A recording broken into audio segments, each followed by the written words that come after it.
At narito ang exclusive report ni Ruth Cabal.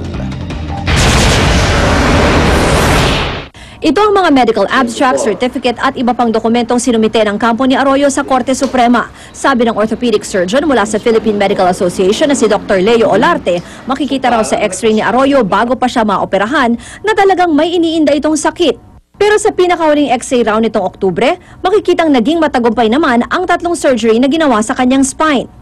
Ito naman yung makikita natin na brace, yung hollow vest. Hollow vest. Na nilagay, yan, hollow vest yan.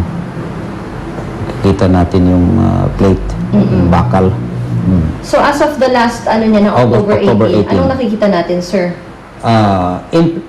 In place, yung makikita natin yung hollow vest, nandyan. Yung implant, okay naman, yung pagkalagay ng implant. Kung titignan raw ang medical abstract ng mga doktor ni Arroyo, malinaw raw na bumubuti na ang kondisyon nito.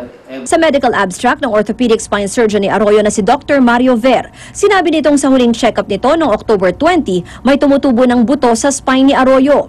Ang kanyang serum calcium at vitamin D ay normal na, pero may problema pa rin daw sa kanyang parathyroid hormone. Nakasaad naman sa medical certificate na kung wala ng iba pang komplikasyon, inaasahan na ang full recovery ni Arroyo sa loob ng 6 hanggang 8 buwan. Bagamat ang kanyang metabolic bone disease ay habang buhay ng kailangan ng maintenance. Based on the medical abstract and on the MRIs and the other laboratory findings, there is no indication na magiging malubha yan or life-threatening. In fact, nakita natin siya, naglalakad na nagagalaw na niya yung kamay niya We are even happy to see her move. No? Otherwise, kung nag-fail yung kanyang operasyon, she would have been quadriplegic from the neck down. Hindi siya makakagalaw. Pero ang endocrinologist ni Arroyo na si Dr. Roberto Mirasol na siyang tumitingin sa hypoparathyroidism ng dating Pangulo, nirekomendang kailangan ni Arroyo ng bone biopsy dahil posibleng meron siyang isa pang sakit sa buto na hindi pa makumpirma. Ayon kay Olarte, pwede namang gawin sa Pilipinas ang bone biopsy, kahit pa ang ginigit ng kampo ni Arroyo na tetracycline bone biopsy. Hindi rin naman daw ito urgent at kung si Olarte nga raw ang tatanungin, mas gusto niyang ipagpaliban muna ang pagbiyahe ni Arroyo para magpa-bone biopsy pag fully recovered na ito. Sa mismong sulat ni Arroyo sa DOJ, giniit nitong bukod sa kanyang kalusugan at pagiging isang kongresista, ang kanyang agarang pagpapagamot ay para na rin daw makaya niyang depensahan ang sarili sa mga kasong kinakaharap niya sa DOJ at sa Office of the Ombudsman. Sa 3 sulat ni Arroyo, tiniyak niyang babalik siya sa bansa. Para sa unang balita, Ruth Cabal reporting. Nagkaroon ng pagkakataon ng GMA News na masilip ang ilang pasilidad ng Mount Elizabeth Hospital and Medical Center sa Singapore kung saan may medical appointment si dating Pangulong Gloria Arroyo. Ayon sa ilang pasyenteng nakausap ng GMA News, bagamat mahal ang singil, sulit naman daw ang bayad sa ospital.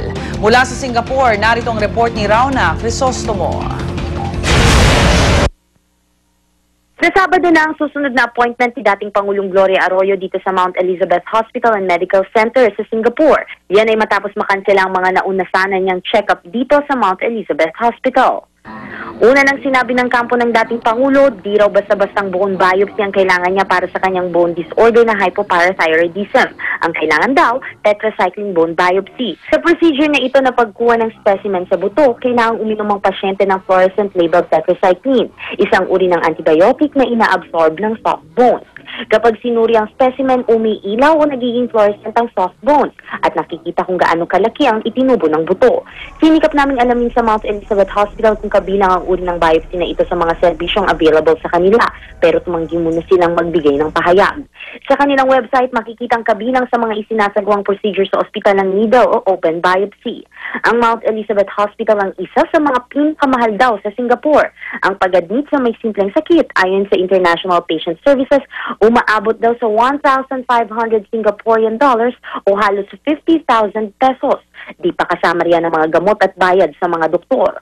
Nasilip ng GMA News ang ilang kwarto na posibleng tuluyan ng Pangulo. Pinakamurang private room ang silid na ito na may sariling toilet, TV at sofa na nagkakahalaga na ng 500 Singaporean dollars o 16,000 pesos kada gabi. Isang Pilipinong naka-admit ngayon sa ospital ang nagpakita rin ng kanyang kwarto. Mahal nga raw talaga ang singil ng ospital, pero sulit naman daw ito. Everybody's nice and good.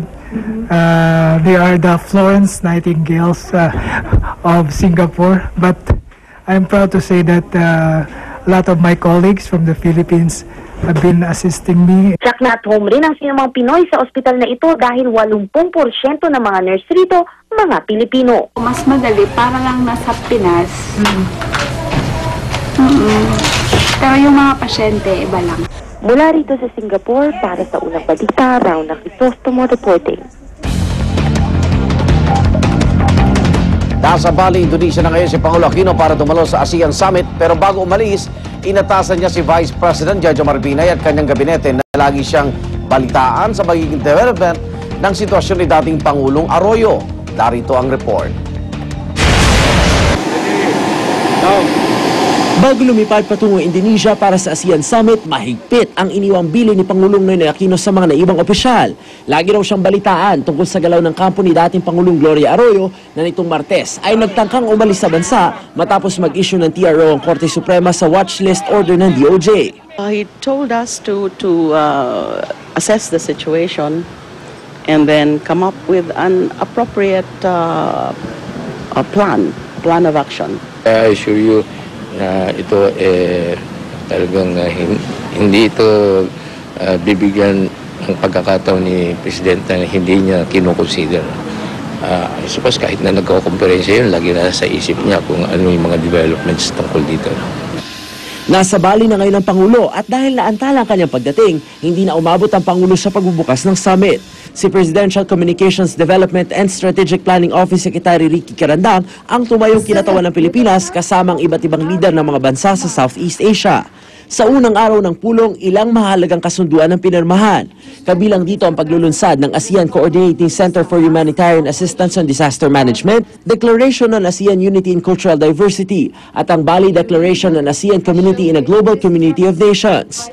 Tungkol naman sa tensyon sa Spratlys na isa rin sa mga balak talakayan ni Pangulong Aquino, sisikapin daw na ipagpatuloy ang negosasyon sa pagkakaroon ng Code of Conduct sa West Philippine Sea. Para sa unang balita, Steve Dalisan reporting. Ang galing Pinoy Party List Representative Mikey Arroyo, maayos na nakabiyahe patungong Amerika kagabi. Pinayagan ng korte si Congressman Mikey na makabiyahe sa kabila ng kinakaharap niyang tax evasion case. Narito ang report ni Ivan Mayrina.